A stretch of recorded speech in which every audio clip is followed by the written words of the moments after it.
Almost feels like the snow is going to melt pretty soon, but according to the weather advisory, it says if you've been dreaming of a white Christmas this year, your dreams may come true. The likelihood of snow is increasing as a frontal system currently developing over the Pacific is set to approach the BC coast this weekend. So will it be like a big blizzard? Who knows? This must be a drone crashing news day today too. Everything I read literally is about people crashing their drones. And apparently there's someone around here in the Vancouver area that lost their drone, I guess. Although it makes me wonder in this case, would you actually claim your drone in this particular situation? So the first drone crash news I read, it had to do about someone, I guess, trying to capture footage of the drone of an abandoned building that's going to be demolished. It says here, runaway drone smashes into Erie abandoned KGB hospital. And it's somewhere outside of Moscow, it says. I'm only going based on what I see in the description. It says, an abandoned KBG hospital currently being demolished in the town of, I can't pronounce it, Zelezondorozy in Moscow region, dragged a quadcopter down to its doom on a particularly bleak Wednesday in one final act of media censorship. Okay, that made it sound like when I was reading the description that someone took it down, but I was just watching the video. You guys can see it as well, that little part. It looked like to me that was a pilot error, wasn't it? It looked like the guy was trying to fly too close and then something happened. If it wasn't a pilot error, maybe the transmission, the signal or something got jammed. What would you guys think just by looking at this? I don't know, just the way the description read, it made it sound like someone came in, jammed the drone or whatever just to kill it. Apparently this was never used as well. It says construction on the 3,000 bed hospital was carried out from 1981 until September 1991 but never finished. Over the past 26 years, the condition of the building gradually deteriorated, but that did not stop it from becoming a favorite haunt for local teenagers, graffiti artists, and drug addicts. I've often heard of people wanting to film stuff like that with their drones just for fun, like abandoned buildings. Funny enough, that's how some people suggest, hey, you want to practice flying? Go to an abandoned building or warehouse or something like that. To me, the footage did look cool as well. I wonder if there's any place around in Vancouver that I can actually do that with abandoned stuff in the middle of nowhere. Speaking of the Vancouver area and drones, what would you do if you crashed your drone and you were, quote, technically flying it illegally? Would you actually claim it if somebody found it? Or would you say, okay, forget it, I don't want to be like, quote, busted? Well, apparently that's what happened around here in Vancouver. Somebody crashed their drone. It looked like they were flying in North Van. And by the way, the person is actually looking for the owner. So you can see the clip here. It seemed like the person's flying normal. I mean, looks kind of nice, like the footage. I don't really know what kind of drone it is because the person doesn't want to say, just because, you know, you don't want people claiming stuff that you don't actually own. He just wants, like, what's the serial number and all that. But it looked like, again, the drone kind of went, I guess, backwards. He couldn't see where he was going. He was flying probably beyond the visual line of sight and he crashed into a tree. So I was thinking here, if you were this guy, knowing that you flew beyond visual line of sight and everything like that, would you actually dare to claim your drone back in this case, or would you just say, okay, leave it?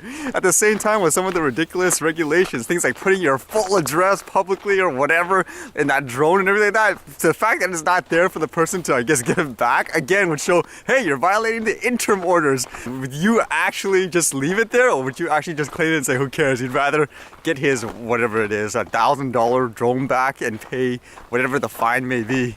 Whoever owns this drone, apparently they're looking for the owner of this. Anybody in Vancouver, specifically North Vancouver, know who flew this drone here? I don't know, you can tell me and I'll pass the message, but again, I'm curious if someone would actually dare to admit that they actually flew the drone here in this way. Okay, let's try to get some challenging, and I mean challenging in terms of trying to choose the right lighting and the filters and stuff. You have the snow, you have the sunlight that's kind of semi-orangey in a way, and the mountains. So hard to choose, especially with something like the Mavic with the sensors. Isn't exactly the best, but I got it because of the portability. Now let's see what we can get here. Man, one of the trickiest things flying with the snow and everything is the white balance. It looks perfectly fine on the ground, and when you bring it up, it looks so off. Did I change it again? It's like, I kind of see how it turned out in the editing. And I think my battery got abused from the camera battery. It was completely dead when I opened it. I think it was because of the cold. Fortunately, with this camera, I can hook it up to like a USB power here. That's how I'm getting the power temporarily. That's actually the first time I've had a battery just die because of the weather. And that's what happens, they say. The colder it gets, the performance can degrade and everything, right? I don't know how much damage that does to the battery overall. Well, that means I can't do my dual thermal camera test until this thing charges up a little. Just gonna head over to the mall and do some last minute shopping, or extra shopping anyways. Maybe we'll charge up by then.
Alright, see you guys later.